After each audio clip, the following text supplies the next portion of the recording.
seperti apa ya? Bagaimana kondisi secara psikologis yang terjadi di Jombang karena saat ini banyak masyarakat yang begitu mengkritik kenapa hingga bertahun-tahun proses ini belum juga menemukan titik terang, pelaku belum bisa ditangkap, bahkan sampai harus DPO pemirsa, dan malam hari ini pun juga belum tertangkap. Bahkan sang pelaku ini sudah tersangka dan bahkan juga DPO pemirsa. Memang ada faktor yang melatar belakangi bahwa Pondok Pesantren Sidqiyah ini merupakan pondok pesantren yang besar, sementara sang ayah dari pelaku adalah kiai yang dimuliakan. Itu akan kita bahas di Apa Kabar Indonesia Malam hari ini. Apakah kasus ini menjadi semakin rumit pemirsa dengan hal-hal yang kemudian menjadi latar belakang kasus ini. Ini akan saya bahas di Apa Kabar Indonesia Malam. Mas Reza Indragiri sebagai psikolog forensik sudah hadir bersama kita di sini. Selamat malam Mas Reza. Assalamualaikum warahmatullahi wabarakatuh. Dan Ketua Harian Kompolnas Pak Benny Mamoto pun juga sudah bersama dengan saya di studio TV One. Pak Benny, selamat malam. Baik, saya juga sudah melihat di sini Gus Fahrur yang merupakan Ketua PBNU bidang keagamaan, Kiai Haji Ahmad Fahrur Rozi. Gus Fahrur, Assalamualaikum warahmatullahi wabarakatuh. Waalaikumsalam warahmatullahi wabarakatuh.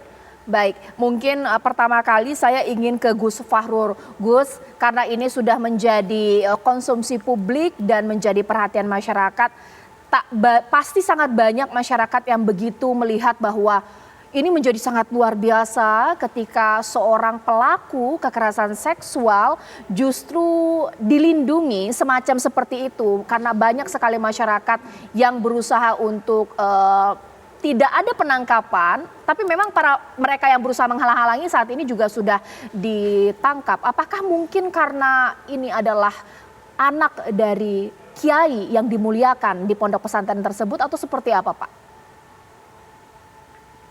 Ya, saya baru beberapa hari ini ya mengikuti perkembangan ini. Meskipun sudah lama sebetulnya kasus ini saya dengar. Mengapa kok baru sekarang ya ramainya seperti ini. Dan sebetulnya tersangka itu ada di Jombang dan ya jalan-jalan gitu. Artinya sebetulnya kalau mau mungkin beberapa saat yang lalu itu sebetulnya lebih mudah kayaknya. Nah sekarang ini kondisi seperti itu kita sangat menyayangkan karena mungkin jamaahnya itu orang tidak ngerti duduk masalahnya. Sehingga mereka ya mungkin ikut-ikutan atau bagaimana ya. Karena ini kan banyak orang awam di situ, itu di desa ya. Kita menyesalkan sekali kasus yang seperti ini dan sejak kemarin saya sudah menghimbau pada tersangka supaya segera menyerahkan diri. Saya sudah telepon orang yang kenal pada dia. Sudah saya katakan jangan sampai ini mempermalukan pesantren, jangan sampai kita ini ya menjadi tercoreng ya dengan kejadian seperti ini. Mereka-mereka yang berada di situ mungkin orang-orang yang tidak begitu mengerti bagaimana kasus hukum itu harusnya diselesaikan. Sehingga ya itu jadi tugas polisi bagaimana masalah ini bisa segera diatasi gitu. Oke. Gus, mohon maaf, tapi ketika Gus menyampaikan masukan tadi untuk menyerahkan diri, mungkin memberikan klarifikasi, datang ke kantor polisi, jawaban pihak yang dekat dengan pelaku ini apa? Apakah mungkin memang masih bertahan bahwa ini dikriminalisasi, difitnah, seperti itu Gus? Ya itu 2 hari lalu saya telepon ke Jombang, saya tanya ketika kasus ini mulai muncul. Pelaku itu merasa tidak bersalah katanya. Ya saya bilang kalau tidak bersalah ya datang saja, bawa bukti-bukti, bawa pengacara dan saya kira itu semua bisa dibuktikan gitu. Tetapi menurut teman saya yang di Jombang, sebetulnya setahun terakhir dia itu keluyuran kemana-mana.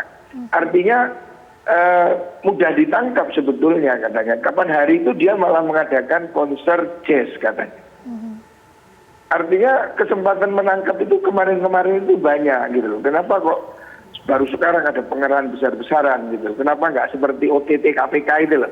Senyap, tetap ditangkap begitu. Sehingga tidak gaduh gini ya. Oke.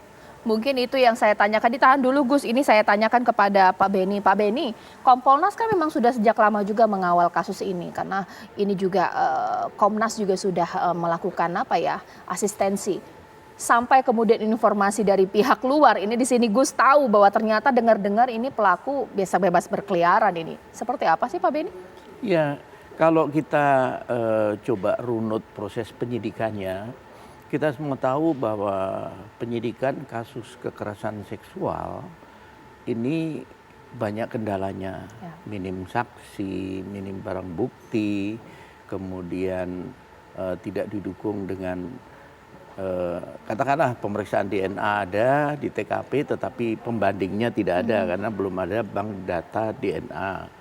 Nah, kondisi inilah yang kemudian menyebabkan penyidikan ini jauh lebih panjang. Belum lagi pemeriksaan oleh psikolog, psikiater dan sebagainya pada para korban, penanganan korban. Itu di satu sisi. Sisi lain, bayangkan ketika berkas dikirim 9 kali bolak-balik.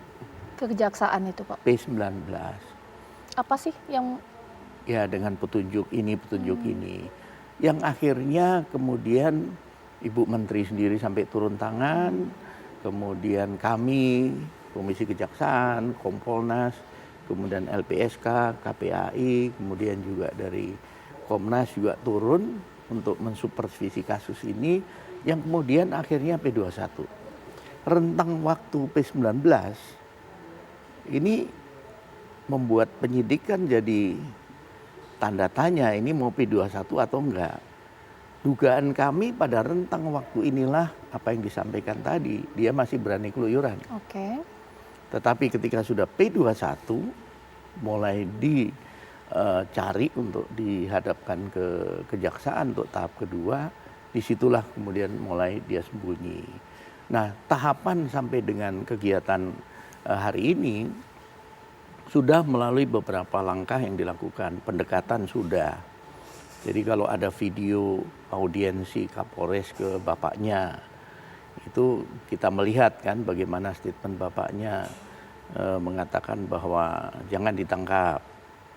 Tapi Kapolres tentunya tidak boleh tunduk. Buktinya terus juga berusaha menangkap. Yang kedua ada statement bahwa itu semua fitnah. Nah, ini harus dijelaskan ke beliau bahwa ini sudah melalui proses penyidikan panjang dan pembuktian. Ya. Bahkan sudah diuji di pra-peradilan Ya. dan ditolak. Artinya bahwa dari pembuktian yang ada, bukti cukup dan peristiwa itu terjadi. Nah, dalam hal ini proses penangkapan menjadi pertimbangan tersendiri ketika yang bersangkutan ada di dalam. Ya. Terungkap akhirnya kan ternyata ada relawan yang memang tugasnya mengamankan. Tidak hanya para santri di dalam. Mereka pasti sudah siap untuk melakukan perlawanan atau melindungi. Terbukti ketika kemarin berusaha penangkapan sebelum yang hari ini, terjadi perlawanan, kemudian bahkan satu mobil Panther itu ditemukan tas isinya airsoft gun Ya. dengan peluru gotri. Ini membuktikan bahwa mereka sudah siap dengan langkah-langkah perlawanan. Baik. Belum lagi peralatan apa yang di dalam kita tidak tahu. Kalkulasi aparat tentunya jangan sampai nanti ekses yang timbul lebih seru daripada kasus utama. Nanti isunya bergeser, bukan kasus yang utama, tetapi kasus mungkin entah ada korban jiwa dan sebagainya. Kehati-hatian dari aparat memang kami lihat dilakukan, bahkan satu hari kami komunikasi dengan teman-teman di Polda, disampaikan, Pak, kami mempertimbangkan karena orang tua sedang kurang sehat. Baik. Dalam kondisi sakit, sehingga kita tidak melakukan upaya-upaya represif ke dalam.